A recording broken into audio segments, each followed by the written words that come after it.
Hello guys, let's conclude this paper 4 of variance 41 of October-November 2023. We have done question 1 to question 4 in previous sections. So in this section we will conclude the question paper by looking at question 5 and question 6. Okay, so here we go. Question 5. Methane reacts with steam to produce hydrogen gas. We can see the equation and the delta H. Enthalpy change of the reaction is quoted as being positive endothermic. The reaction takes place at 1000 degrees Celsius and 100 kilopascal of pressure. Now the reaction is reversible and reaches an equilibrium in a closed system. Now state two fixtures of an equilibrium. Okay, usually there are 4 fixtures of equilibrium really. Okay, 4 fixtures of equilibrium. And what are the 4 fixtures? So the 4 fixtures, 2 have been stated that the reaction must be reversible. For equilibrium to be reached in any reaction, the reaction must be reversible, and if gases are involved, it must also happen in a closed system. Okay, so what are the other 2 fixtures? Now at equilibrium, for equilibrium to take place, the rate of the forward and backward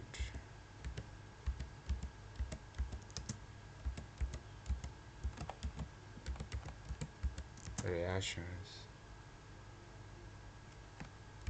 are equal. Okay, so the rates of the forward reaction and the backward reaction are equal for equilibrium to take place. And the concentration, sorry about that, come back. Concentration, the concentrations of the reactants and products remain constant.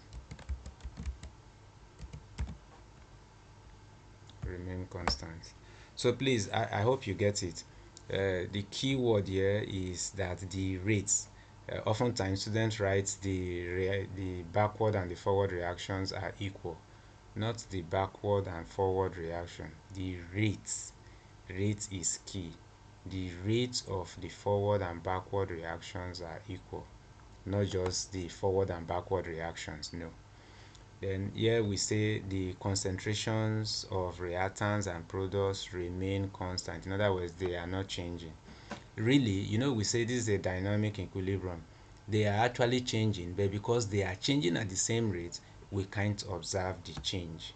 Okay, that's why we say that the concentration remain constant. All right, we are doing great. We make progress. Now the B part. State and explain in terms of equilibrium what happens to the concentration of hydrogen when the pressure is increased. Okay, increasing pressure will always favor the side with fewer molecules of hydrogen gas. Okay, so in this equation, on the reactant side, or the right hand side, we have 2 molecules of gas, 1 molecule of methane and 1 molecule of of water from the balance equation. Then so we have 2. Then on the left we have 3 molecules of hydrogen and 1 molecule of carbon monoxide.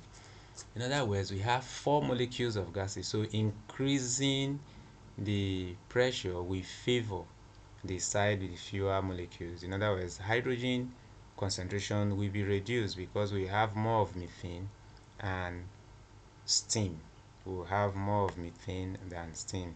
So here you are saying the concentration will be decrease rather the concentration of hydrogen will decrease. Okay, the concentration of hydrogen will decrease as the equilibrium shifts. Concentration of hydrogen decreases. Let's write it that way. Concentration of hydrogen decreases. Concentration of hydrogen decreases as equilibrium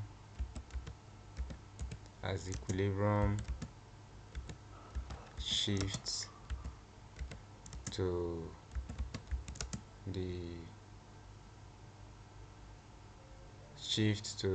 the left, favoring the side with fewer molecules, favoring the side with fewer molecules of gases, favoring the side with fewer molecules of gases. Okay, so concentration decreases 1 mark, favoring the side with fewer molecules. Fewer molecules is key. Fewer molecules is constant. It gives you 1 mark. Now the next question, what's the next question? The temperature is increased. What happens to the concentration of hydrogen when the temperature is increased? Okay, so we can see that the temperature, the delta H, shows that the reaction is endothermic. Now increasing temperature always favor the endothermic reaction. So we expect the forward reaction is endothermic. When this is quoted to be positive, it means the forward reaction is endothermic. So increasing temperature will increase the concentration of hydrogen gas because the forward reaction is endothermic. Okay, so here you are writing concentration of hydrogen increases. Okay, concentration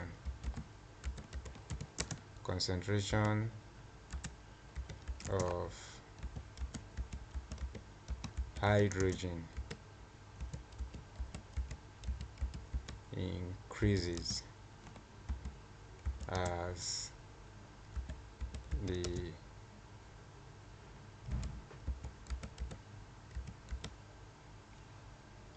equilibrium shifts to favor the forward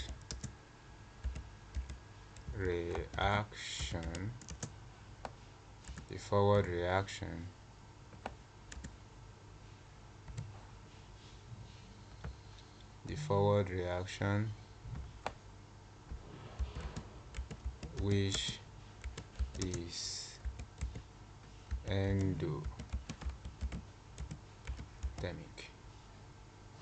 Which is endothermic.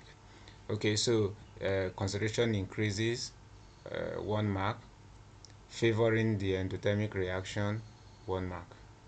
Okay, that is great. Now what happens to the concentration of hydrogen when a catalyst is used? As we all know, catalyst has no effect on equilibrium. So what you are writing here is that there will be no change in concentration of hydrogen. no change in the concentration of hydrogen. No change in the concentration of hydrogen as catalyst has no effect on equilibrium. Okay, so no change, 1 mark.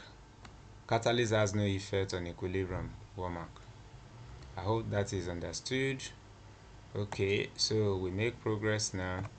Now, methane is a greenhouse gas which contributes to global warming.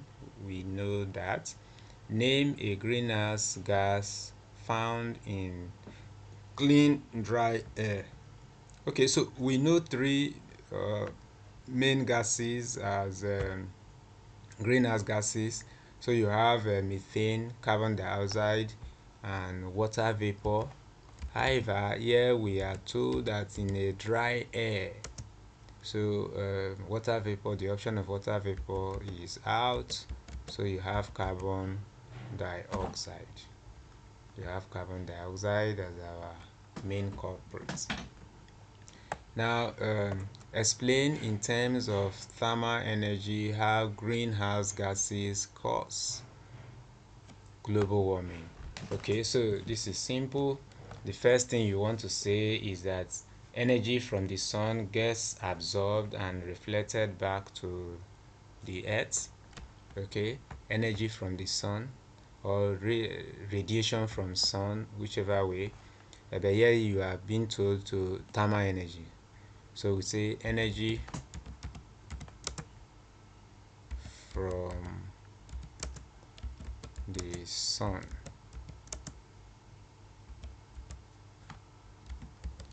gets absorbed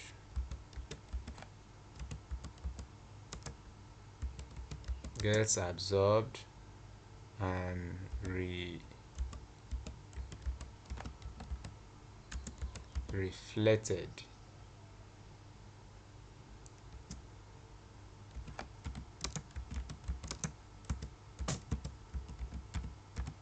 okay. Generally, energy from the sun will get absorbed by the earth, and as they come in, they absorb it, it also reflects it back. Okay, so that's the first statement you want to make. Energy from the sun gets absorbed and reflected by the earth. So the earth does those two. As the sun comes, it absorbs it and reflects it back. Okay, now greenhouse gases absorb the thermal energy that is reflected by the earth. Now the thermal energy that will be reflected back to the sun, the greenhouse gases will absorb it. So that's what you are writing. So that's the next thing that will give you 1 mark. So the first statement you've made, you write them in bullet form. So the very first one gives you 1 mark. So you say greenhouse gases absorb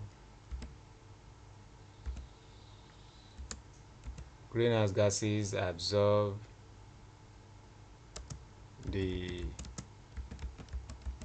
thermal energy reflected by the earth.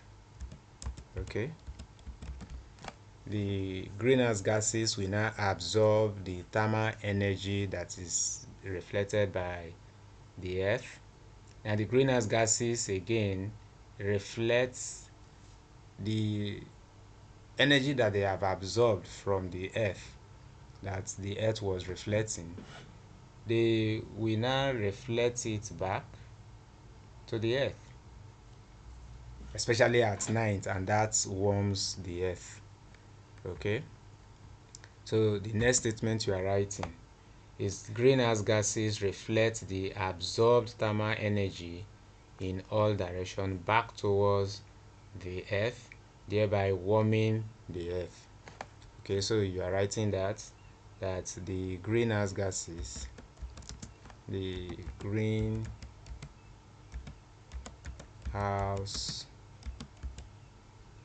gases reflect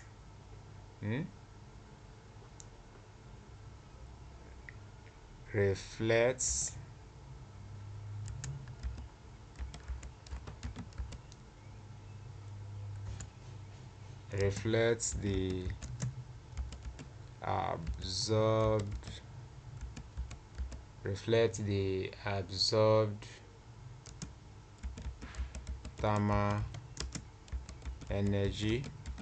reflects the absorbed thermal energy in all direction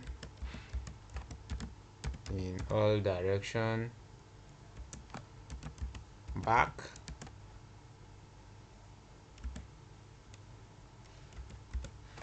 toward the earth. Reflect the absorbed thermal energy back toward the earth, thereby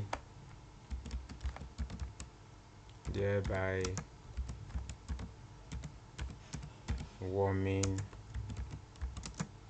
the earth.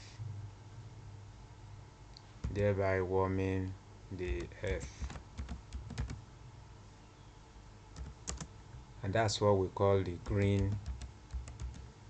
greenhouse effect. Okay, so the greenhouse gases warming the earth is what we refer to as the greenhouse effect. Now, increasing in concentration of these greenhouse gases we mean increase in average temperature of the earth, and that is what we refer to as global warming.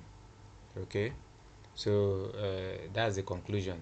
So you are saying increasing in the concentration of greenhouse gases means increase in average temperature of the earth, leading to global warming. Okay, increase in the concentration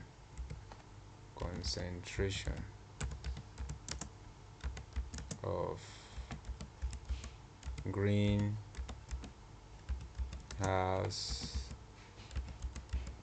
increase in concentration of greenhouse gases means increase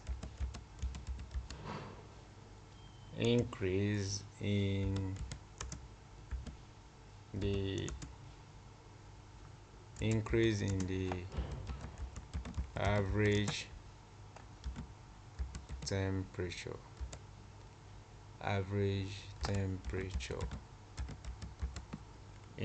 the average temperature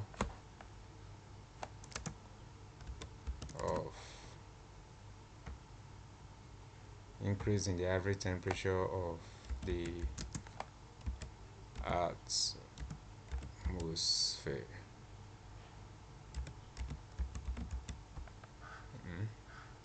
Atmosphere of the earth.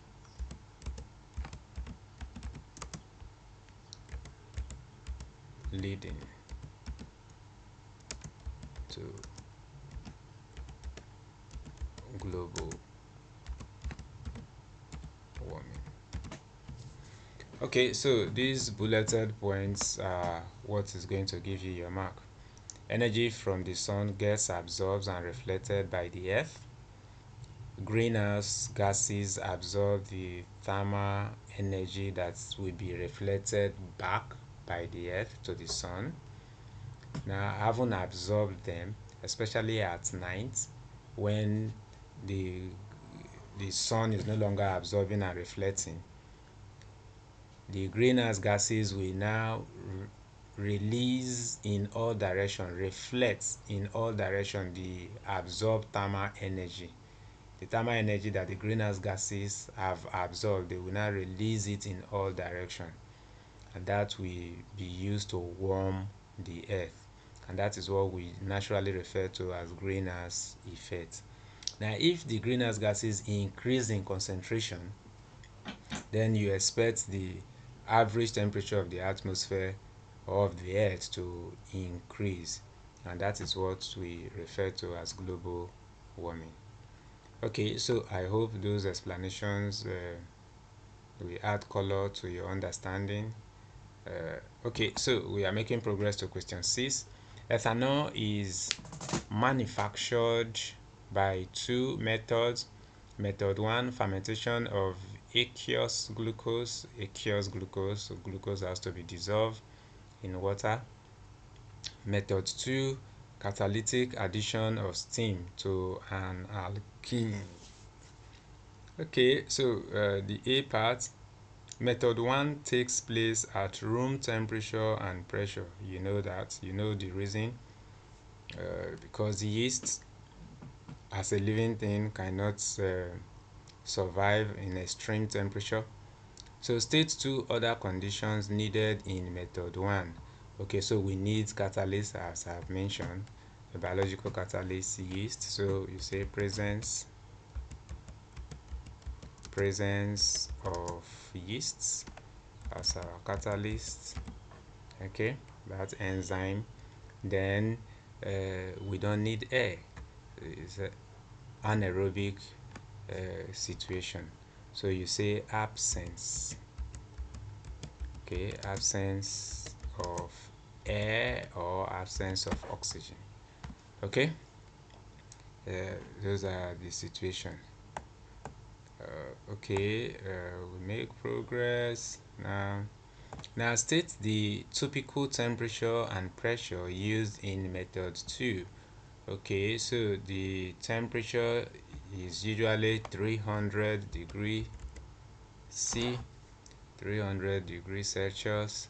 Then the pressure is usually 60 to 70 atmosphere. Oh, we have kilopascal here. Okay, so you multiply by 100, so 60 will be 6,000.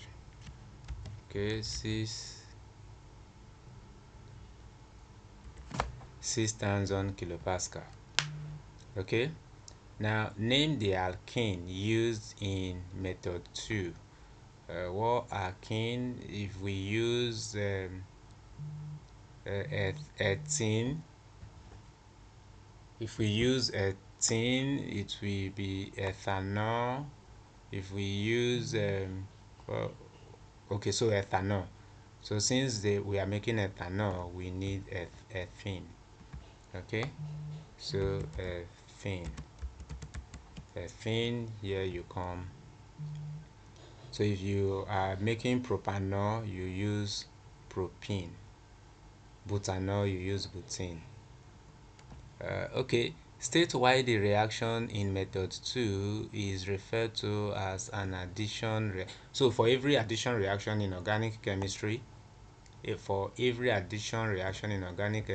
is usually one product. Okay, so at the end of the day, one product is made. One product is made. Okay, one product is made. So when you have one product being made, you know that you have an addition reaction. It is different from substitution reaction, where one atom will replace the other. Okay, so you are going to have more than one product. So addition reaction, one product. Now the catalyst in method 2 is phosphoric acid. You can see the formula H3PO4. Dilute phosphoric acid is a weak acid. which contains the phosphate ions. We see the phosphate ion. State what is meant by the term acid. Acid is nothing but a proton donor. Okay, acid is a proton donor.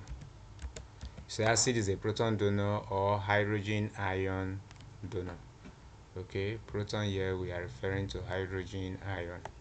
Okay, every acid is a hydrogen ion donor or a proton donor. Now state the meaning of weak in the term weak acid. Okay, so weak acid dissociates partially.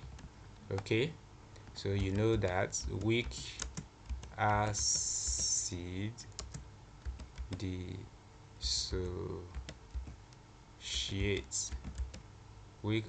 dissociates partially, as against strong acids that dissociates completely. Okay, their dissociation is very complete. So if you have 100 molecules of the acid, all 100 molecules will dissociate into the ion, hydrogen ion and the phosphate ion. That is if it's a strong acid. But as a weak acid, if you have 100 molecules of the acid, only about 20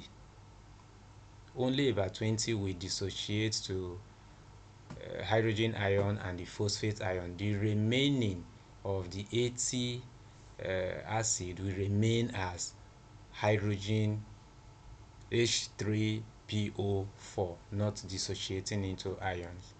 That is why we say it is a weak acid. The more the concentration of the hydrogen ion, the stronger the acid. Okay, so we move on to the next question.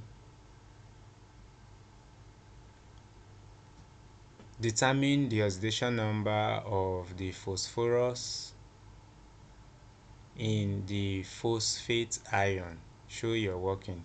Okay, so you know generally that when you are doing this, the total oxidation number will be equal to the ion. Okay, the oxidation number of the sum of the oxidation number of the ion will equal to the size of the ion. So you are saying if you have P phosphate plus oxygen, 3 molecules or 3 atoms of oxygen, all of them will equal to the size of the ion, okay, which is -3. Okay, is the phosphate ion we are looking for. We add it to 4 molecules, 4 atoms of oxygen. Okay, so oxygen is always -2. Oxygen, the oxidation number of oxygen is always -2, but we have 4 atoms here, so we multiply the 4 atoms of oxygen by the oxidation number of oxygen, which is always -2. So you have that is equals to -3, which is the size of the ion. Now, so you are doing P phosphorus that we are looking for, minus times plus will give you minus, 2 times 4 will give you 8. So everything equals -3. So collecting like terms, you do -3 plus 8. Okay, -3 plus 8, this is going to give you +5. Okay, so your answer here, the oxidation number of the phosphorus is +5. So that's how you show your working, and you get your mark. Okay, so your final answer, 1 mark. Your working, I guess this stage will give you 1 mark. Okay, all right, we make progress now. The next question, Give one advantage of each method of production of ethanol. Method 1 advantage. Okay, the only advantage I can think of is that the source of the raw material is renewable. In other words, your glucose, we get the glucose from things like maize, corn, sugarcane, things like that, rice. Okay, so that's where we get the glucose from. Okay, now that source is a renewable. In other words, corn, rice, sugarcane can be planted and grown. Those crops can be grown within one's lifetime, so they are renewable. So we say source of raw material is renewable. Okay, source of raw material is renewable. Okay, so that's a beautiful advantage. Source of raw material is renewable.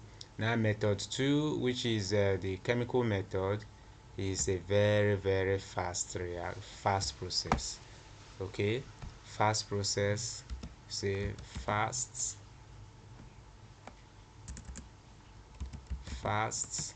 process, or you say higher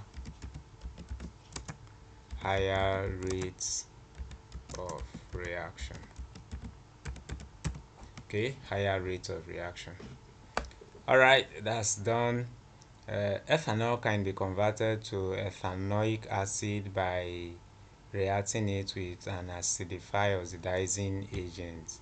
Okay, so in the laboratory there are two main acidifier oxidizing agents, potassium manganate 7 and the dichromate. Okay, so the one we use most is the potassium dichromate. So you are writing potassium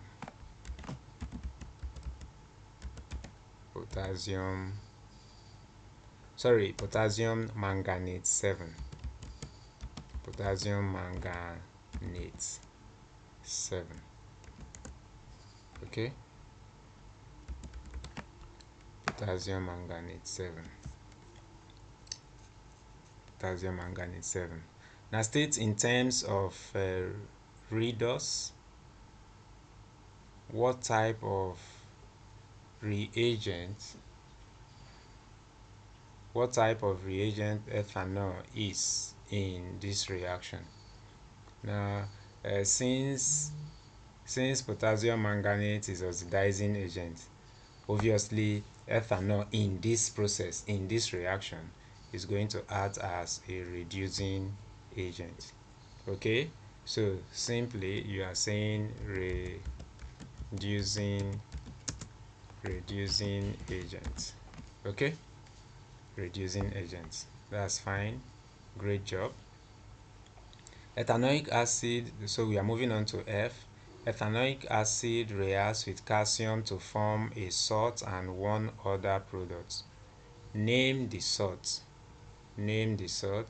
Okay, so this is like a metal reacting with acid. When metal reacts with acid, they displace hydrogen. And you know, generally calcium is high in the reactivity series, so the reaction will take place, displacement reaction will take place. So ethanoic acid reacting with calcium, we are going to have calcium ethanoate, right? You have calcium ethanoate. Okay, calcium ethanoate. That's great job. Now write the formula of the salt. Okay, we'll come back to writing the formula.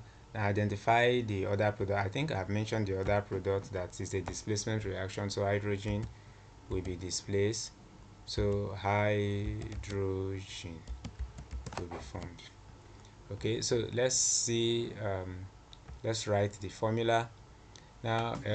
This is ethanoic acid, okay. CH, you have this OH. Okay, so this hydrogen will be displaced. Okay, so hydrogen will be displaced, and when that happens, we have the ethanoate ion. And now, okay, so this becomes the ethanoate ion, right? uh, you have that, it puts a minus there, one, just one. In other words, it has a charge. Its charge is -1. Now, but the calcium is in group 2, so it has 2 charge. So it's going to give its 2 to the ethanoate ion. We put a 2 here, have to give the 2 to ethanoate ion, and the ethanoate ion will give 1 to calcium. But if it is 1, we don't have to write it. So you have this. Calcium ethanoate, and that is the formula of calcium ethanoate. It's been great working with